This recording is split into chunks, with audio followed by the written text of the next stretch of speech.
Hey guys, welcome to my YouTube channel. It's me Rosebelle and I'm back again guys with another video. So today video we are not screaming, we are not just being full with energy because this video is about to be a little bit sad and a little bit like just down. But yes, I feel like I need to do this video because it is time. I've been avoiding doing this video for years and I think it's time to do it because I'm always like, oh, I want to wait to be ready to do this video, but if I don't do it once, I'm never going to be ready. So as you read from the title, I'm gonna explain the story of my depression. And guys, I ask you for your minimal respect because this is a very hard topic, a very triggering topic. So please, trigger warning, if you're really sensible, just keep this video, leave this video, just like please, because we're gonna talk about huge and serious topics. So yes guys, I'm not gonna talk too much and let's get into this video.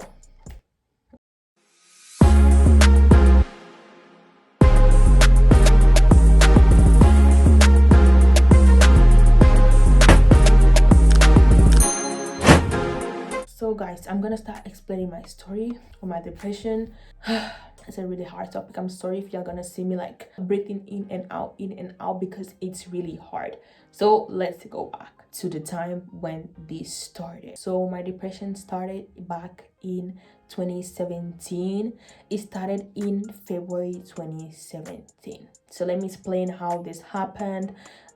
First of all, depression is not equal to being sad. Depression is a whole different thing. So please stop trying to compare depression with being sad because it's not the same thing. Like there are two different things, okay? I'm tired of hearing people saying that the two things are the same. They are not. So basically, I never knew what depression is because I too in the past I thought that depression was just like being sad or just being like more than sad, and that was all. At the time I didn't know what was mental illness, mental health, depression, everything, because I just didn't know about this subject since nobody educated me about this subject. So yes, let's get into this and how it started. Everything started, as I said, in February 2017. At the beginning, I didn't know that it was depression. I didn't detect that it was depression because I just I didn't think that it would be. Like, I didn't qualify that way. So how my depression started and why it started.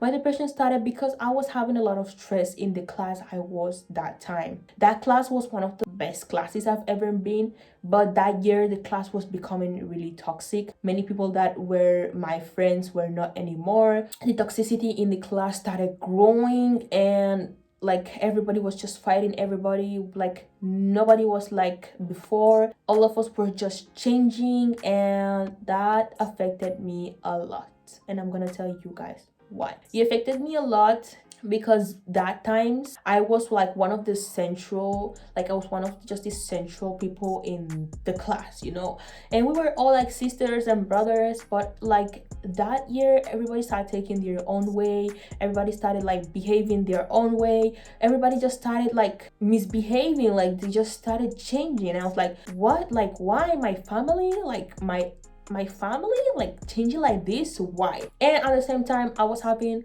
a crush on my actual boo, like the person I've been with for years. And of course things were not going as I wanted to because my boo, like that was my crush at the time, was not interested in me, and things were just not falling into place, okay? And he was just interested in a whole different people, and those people were the people that I was calling my friends, so that's what hurted me and hated me more. And not only having problems in school, but I was also having problems in the household because of my boo, because it was like a no. It was like a no for my house. Like it was like, you're too young and whatever. We all know black parents, they do it because they want the best for us. So of course that was making me to feel very bad, like really bad. My phone was taken from me. I was just like in my own space and things were just not falling into place. When I started to notice that I have depression, I started losing appetite. I didn't want to talk to nobody. I became really tiny, and I was just not eating, and I was just feeling pain inside me. And this pain, it's an undescribable pain. It's not a pain that you can describe.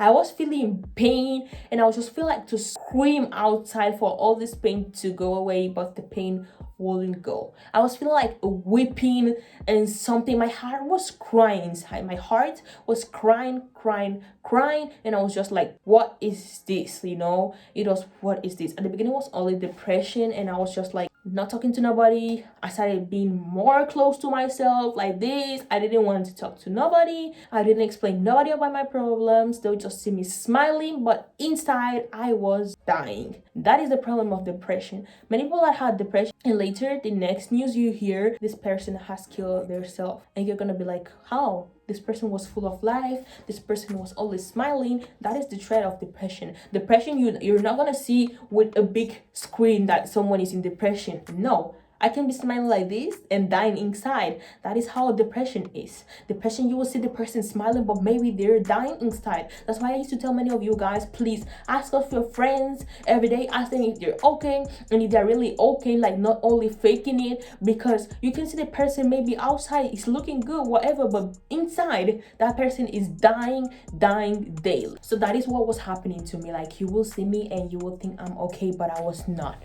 I was dying inside. So of course the depression continued for a time, and I thought it would get better, but it didn't. It even get worse. So let's continue. What happened? My depression got worse because everything was just getting worse around me, and I just felt like I was just alone in this world, and I was just like, earth, please just swallow me, because I'm just done. I'm done. I was having a lot of suicidal thoughts. I was thinking of taking my life various times, and guess what I found to heal, or sort of heal my pain? Yes, I started cutting myself. I started cutting myself, and all my hands were full of cuts. And of course, it was just my only way to, or my only remedy to, for me to feel better. And for the people that will ask me, does it hurt? No, it didn't hurt for me at that time, because for me that time, that was the way to heal. And I was just numb. I didn't feel anything. I just was like, this is just life. I just felt numb. I don't know what I was doing. I was just hurting myself, but I didn't feel the pain, because for me it was just like my only way to get rid of all my problems around me.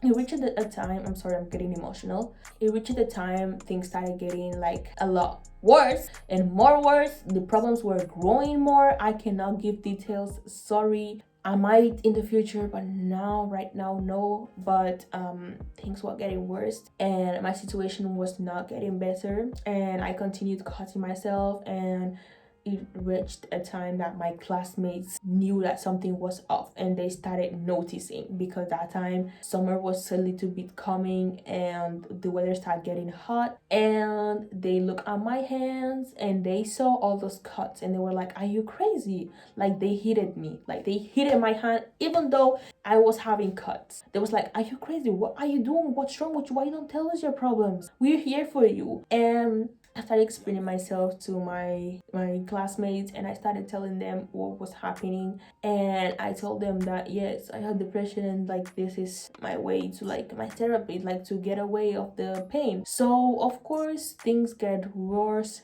a lot worse in May, when I got into a huge problem, and there was no escaping route for me for that problem. And yes, things got messy, and at that time I and my bro were already together. The problems were just coming from everywhere, and I felt really bad at the point that I was just like, I'm not a good daughter, I'm not a good nothing, I just want to die. Like, I was just trying everything to die, everything. I was just like, God, please just take my life away, or just exchange my life with someone who is in the hospital, give him my health, and just make me sick and let me die. Like, I was just in a situation that I didn't even find a motive to like continue living. I didn't find no motivation. I didn't find no reason to continue living. I was just like, why should I supposed to be living? Like, for what? I was just full of pain, full of sadness. I was just at the end of my life. And of course I started cutting myself, but guess what? I was not having more space in my hands. My hands were full of cuts, and I started with my legs. Then I wanted to start here, and there is where I got this scar. I hope you guys can see it. yeah, it's where I got this scar, because I was cutting myself, and the next thing I saw is that boom, my skin open, and I was just like, I don't care. My skin opened into two. I was just in pain, and I just wanted to get rid of the pain by all means. And cutting myself for me was like, I thought it was going to be my therapy, and I thought that was going to make me feel better. So yes, anytime I look at this scar, I just get sad, because I just remember everything I've been through and where I am now, and I just thank God, because I don't even think that I was going to be alive. Like now, in this scar, just like always when I see it, it just breaks my heart. Yes, I caused it myself, but like it remembered me how strong I am and how far I come. I remember a time that I was just not motivated to continue with anything. Depression is hard, and I was really young, that is what hits most. Like I was so freaking young. Like, why should a young girl had to go to depression like that? I was really hurt. I was just really messed up. I was just like, what is my motivation to continue living? Like I was living, but just my body was there, like my physical body, but inside I was dead. Inside I was dead completely. I was just walking. I just don't feel anything. I didn't feel anything. So of course, after that happened in the ending of May, June, I moved out of a completely place to another, to my birthplace, like not my birthplace, but to my birth country, Spain, because yes, things were just so messy. But as I said, I cannot give not too much details for the moment. I was there without no phone, no internet, nothing. Like I was left with nothing, and I really appreciated it. At the same time, like at that time I was effed up, but at the same time I still appreciate it, because those 4 months helped me to heal. Those 4 months were my months of therapy and rediscipline, and it made me see the things of another way. Since that time I cut myself in May, I didn't cut myself never again in my life. So it has almost been 4 years I didn't cut myself again, and I'm really proud. I'm really, really proud. I didn't cut myself. Those 4 months were for me to like be in therapy. I really appreciate the friends that were there for me for my depression time. That they told me, don't waste money on a psychologue, or I don't know how it's called, because they're not gonna solve your problems. They're just gonna listen to it and give you advices, but advices is not gonna change your life. Advice is not going to change the situation you are in. So those 4 months without nothing was a rediscipline for me. I was in a really good place, where I met new people, knew everything. It was in summer, it was hot in my birthplace, just enjoying life, living the best life. I went to the beach and to the pool, and that made me forget all the problems, and I was really happy, and I was really glad. So now let's move on of how is life post depression.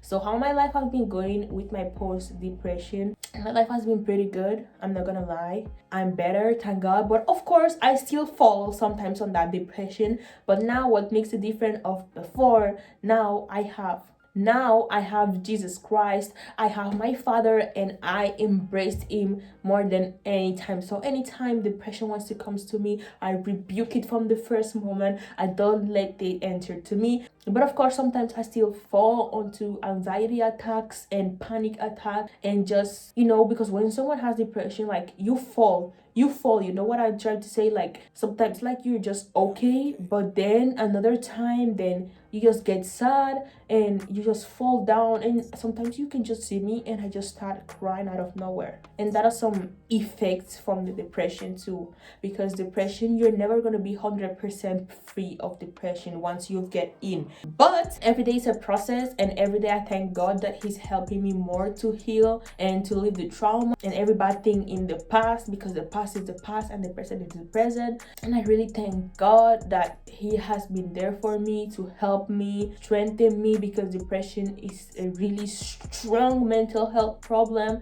and many people are suffering right now out there. That's why I'm doing this video. That's why I came outside today to stay here in front of camera and tell those people and tell the world that yes, I see you, yes, I feel your pain, yes, I know what you're going through, and you're not alone in this battle. That's why I'm doing this video right now, right here, even though I was not 100% ready to do it, because I know I was going to break down. I did for you guys to know that we are with you and you're going to get through that depression. You are not alone, and I'm spreading awareness into mental health because I think there's not enough awareness that is spread about this topic. People think that having mental health problems is just a joke or it's nothing serious, and mostly black parents and African parents, foreign parents in general, because I know foreign parents do that a lot. They think that having mental health problems or having mental health issues is something of only Caucasian. Not only Caucasian has mental health problems,